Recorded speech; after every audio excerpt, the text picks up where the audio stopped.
بسم اللہ الرحمن الرحیم۔ پچھلی ویڈیو میں نے عرض کیا تھا کہ حضرت امیر معاویہ رضی اللہ تعالیٰ عنہ ساری اسلامی ریاست کے سربراہ بن گئے۔ اب سربراہ بن جانا اسلام کے دیے ہوئے انتخابی نظام سے ایک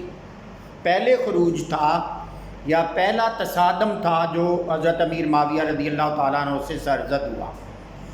اس کے بعد حضرت امیر معاویہ رضی اللہ تعالیٰ عنہ نے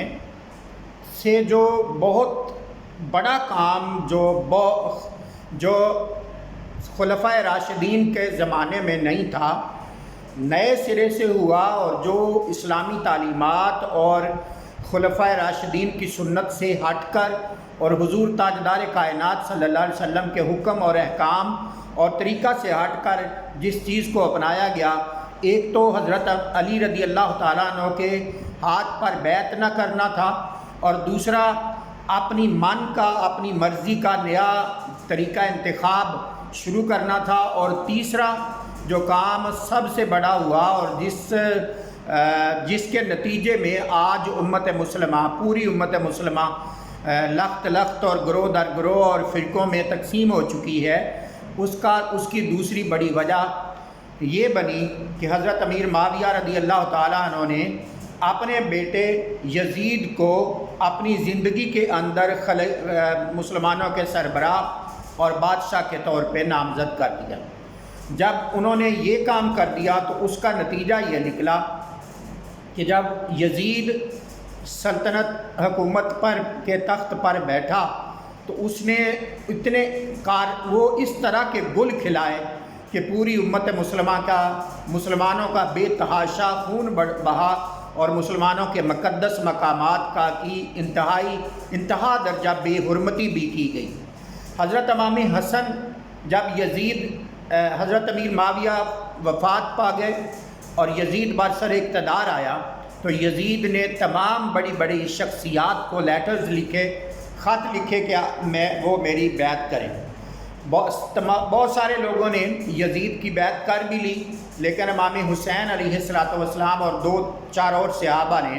صحابزادگان نے یزید کی بیعت کرنے سے انکار کر دیا۔ ہم بات کریں گے صرف حضرت امام حسین علیہ السلام کی کہ آپ نے یزید کے ہاتھ پر بیعت کیوں نہ کی۔ یزید کے ہاتھ پر حضرت امام علی مقام کی بیعت نہ کرنے کی تین وجوہات تھیں۔ ایک تو وجہ یہ تھی کہ یزید اور امیر معاویہ نے وہ نظام میں وہ طریقہ انتخاب ختم کیا جو طریقہ انتخاب تاجدار کائنات نے اور خلفائے راشدین نے دیا تھا، اور دوسری ایک بات یہ تھی حضرت امام علی مقام علیہ السلام نے یزید کی بیعت اس لیے بھی نہ کی تھی کہ یزید اس طریقے پر منتخب نہیں ہوا تھا جو طریقہ تاجدار کائنات نے اور خلفائے راشدین نے دیا تھا، اور دوسری بات یزید کا کردار بھی جب وہ خلیفہ نہیں بھی تھا، عام آدمی تھا اور حضرت امیر معاویہ کا بیٹا تھا، تو یزید کا کردار دنیا سے ڈکا چھپا نہیں تھا۔ ہر وہ برائی جو ایک عام نوجوان میں اس وقت پائی جاتی تھی، وہ ساری کی ساری برائیاں یزید کے اندر پائی جاتی تھیں، اور یزید کسی بھی صورت میں خلفائے راشدین کے ہم پلہ یا ان کی خوبیوں والا نہیں تھا۔ چونکہ یزید کے اندر کوئی مسلمانوں والا کام نہیں تھا، کوئی خلفائے راشدین والا کام نہیں تھا، نہ وہ نمازی تھا، نہ وہ متہجد تھا، نہ وہ اللہ سے ڈرنے والا تھا، بلکہ شرابی تھا، زانی تھا، بدمعاش تھا۔ جو برائی کسی برے شخص کے اندر ہو سکتی تھی وہ ساری کی ساری برائیاں یزید کے اندر تھیں۔ ایک تو یزید کا طریقہ انتخاب غلط تھا، اس لیے امام علی مقام نے یزید کی بیعت کرنے سے انکار کیا، اور دوسرا یزید اپنی پرسنالٹی کے طور پہ اور اپنی ذات کے طور پہ بھی اس قابل نہیں تھا کہ اس کو سربراہ ریاست اسلامیہ بنایا جاتا۔ تو امام علی مقام نے 2 چیزوں کو بچانے کے لیے، ایک تو اسلامی طریقہ انتخاب اس کو بچانے کے لیے، اور دوسرا اسلام کے جو مسلمان رہنما اور رہبر خلیفۃ المسلمین اور امیر المومنین جس طرح کا ہونا چاہیے یزید اس طرح کا نہیں تھا، اس لیے امام علی مقام نے یزید کے ہاتھ پر بیعت نہ کی۔ اور بیعت کا مطلب، بیعت عربی میں بیعت کو کہتے ہیں، اور عربی کی جو اسی عربی کی اگر انگلش کی جائے تو اس کو ووٹ کہتے ہیں۔ یعنی امام علی مقام نے ووٹ کا تقدس بھی پامال نہ ہونے دیا، اور ووٹ کی اہمیت کو دنیا کو بتانے کے لیے حضرت امام علی مقام نے یزید کی بیعت نہ کی۔ جب یزید کی بیعت نہ کی تو یزید چونکہ ظالم تھا اور ہر حال میں حضرت امام حسین سے بیعت لینا چاہتا تھا، اس لیے اس نے اپنے گورنرز کو حکم دیا کہ ہر حال میں جیسے بھی ممکن ہو امام حسین علیہ السلام سے بیعت لی جائے۔ اب دو رستے امام علی مقام کے سامنے تھے۔ ایک رستہ تو یہ تھا کہ آپ بیعت کر لیتے اور معاہدہ کر کے بیعت کر لیتے اور بیعت کر کے یزید کے فالوور بن جاتے۔ اگر امام حسین جیسی شخصیت اور امام حسین جیسی عظیم شخصیت آئندہ آگے جا کے میں انشاءاللہ حضرت امام حسین کی پرسنالٹی اور یزید کی پرسنالٹی کا کمپیریزن بھی آپ کو کرواؤں گا کہ یزید کون تھا اور امام حسین کون تھے۔ اگر امام حسین علیہ السلام جیسی عظیم شخصیت بھی چھپ کر امیر یزید کے ہاتھ پر بیعت کر لیتی تو ہوتا یہ کہ ایک ظالم شخص ہمیشہ کے لیے حکمران رہتے اور ان کے خلاف حضرت امام حسین علیہ السلام کی سنت ایک ثبوت بن جاتی کہ ایسے لوگوں کو بھی بطور سربراہ اسلامی ریاست قبول کیا جا سکتا ہے۔ امام علی مقام نے اپنا تن من دن وطن سارا کچھ خاندان پاک شہید کروا دیا، تو صرف اس لیے کہ امت مسلمہ کو یہ میسج اور یہ لیسن دے دیا کہ اگر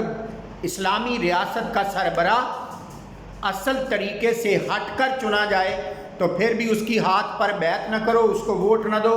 اور اس کی حمایت نہ کرو۔ اور اگر کوئی قابل نہ ہو لیکن وہ منتخب ہو کے آ جائے تو پھر بھی اس کو کسی نہ کسی طریقے سے آ جائے، انتخاب کے ذریعے سے آ جائے، سلیکشن کے ذریعے سے آ جائے، وہ مارشل لاء کے ذریعے سے آ جائے، وہ انتخابی ذریعے سے آ جائے، اگر وہ باکردار نہیں ہے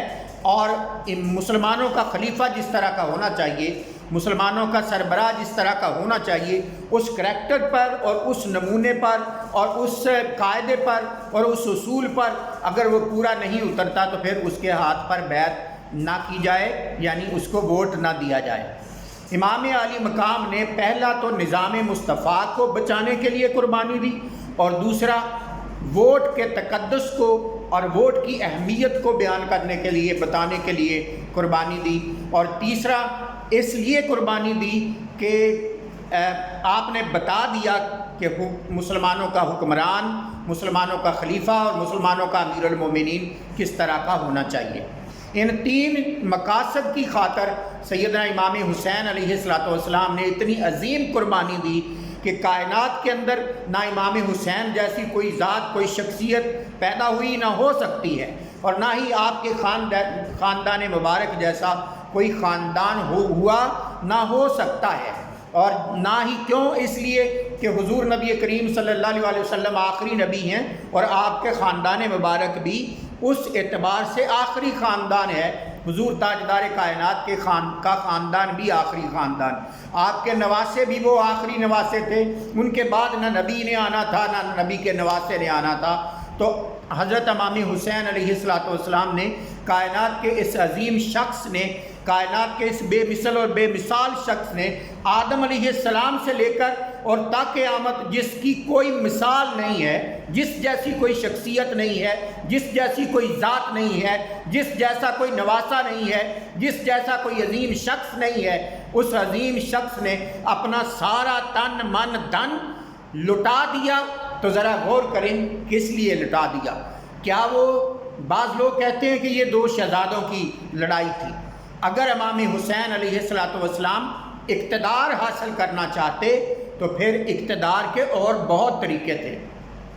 کربلا میں جانے کی ضرورت نہیں تھی۔ امام علی مقام مدینہ میں ٹھہرتے، لوگوں سے بیعت لیتے، پھر مکہ سے بیعت لیتے، پھر باقی سٹیز کے اندر سے بیعت لیتے، ایک پورا لشکر تیار کرتے اور یزید کے خلاف کھڑے ہو جاتے، اور پھر ایک دفعہ امت مسلمہ کے اندر بہت بڑا خون خرابہ ہوتا، مگر امام علی مقام نے اپنا احتجاج نوٹ کروانے کے لیے کروایا، اور امت مسلمہ کو اتنے بڑے خون خرابے سے بچانے کے لیے امام علی مقام نے یہ میسج دے دیا کہ میرے جیسا شخص، میں آپ کو، جو مجھے ماننے والے لوگ ہیں، میں ان کو یہ میسج دے رہا ہوں کہ اگر یہ 3 چیزیں غلط ہوں، اگر 3 چیزیں خراب ہوں تو سب کچھ لٹا دینا، مگر اس نظام، نہ مصطفیٰ کے نظام کو ختم ہوتے برداشت کرنا، اور نہ ہی اگر کوئی بد کردار آدمی اقتدار پر بیٹھ جائے تو اس کو تسلیم کرنا۔ یہ میرا پیغام ہے۔ امام علی مقام نے اپنی ساری قربانیاں دے کر، راہ ہزیمت پر چل کر، اپنا سارا کچھ قربان کر کے امت مسلمہ کو اور آنے والی نسلوں کو، بلکہ عالم انسانیت کو یہ پیغام اور یہ میسج دے دیا کہ اگر بد کردار شخص اور جمہوری طریقے سے ہٹ کر منتخب ہو کر کسی اور طریقے سے آ جائے تو پھر جو میرے ماننے والے ہیں، جو جرأت مند لوگ ہیں، جن کو اللہ پاک نے علم دیا ہے، معرفت دی ہے، ایک مقام معاشرے کے اندر دیا ہے، ان پر لازم ہے، جو اسلام والے ہیں، جو مصطفیٰ والے ہیں، جو حسین والے ہیں، قیامت تک ان کے لیے میسج ہے کہ ان کے لیے لازم ہے کہ وہ اٹھ کے کھڑے ہو جائیں اور کبھی کسی یزیدی شخص کے ہاتھ پر نہ بیعت کریں، نہ ان کو ووٹ دیں، اور نہ ہی ان کو اپنا سربراہ ریاست مانیں۔ یہ پیغام اور یہ میسج حضور امام علی مقام علیہ السلام نے امت مسلمہ کو ہی نہیں بلکہ ساری انسانیت کو دیا۔ اگلی بات انشاءاللہ العزیز میں اگلی ویڈیو میں کرتا ہوں۔ السلام علیکم ورحمۃ اللہ وبرکاتہ۔